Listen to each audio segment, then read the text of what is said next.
اے پیغمبر صلی اللہ علیہ وآلہ وسلم، اپنے پروردگار عالی شان کے نام کی تسبیح کرو، جس نے انسان کو بنایا، پھر اس کے اعضاء کو درست کیا، اور جس نے اس کا اندازہ ٹھہرایا، پھر اس کو رستہ بتایا، اور جس نے چارہ اگایا، پھر اس کو سیاہ رنگ کا کوڑا کر دیا۔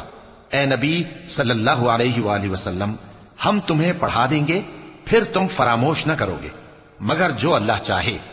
وہ کھلی بات کو بھی جانتا ہے اور چھپی کو بھی، اور ہم تم کو آسان طریقے کی توفیق دیں گے، سو جہاں تک نصیحت کے نافع ہونے کی امید ہو، نصیحت کرتے رہو۔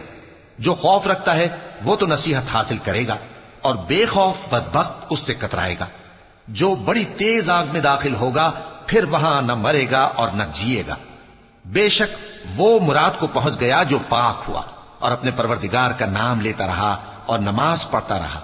بات یہ ہے کہ تم لوگ تو دنیا کی زندگی کو ترجیح دیتے ہو، حالانکہ آخرت بہت بہتر اور ہمیشہ باقی رہنے والی ہے۔ یہی بات پہلے صحیفوں میں بھی درج ہے، یعنی ابراہیم اور موسیٰ کے صحیفوں میں۔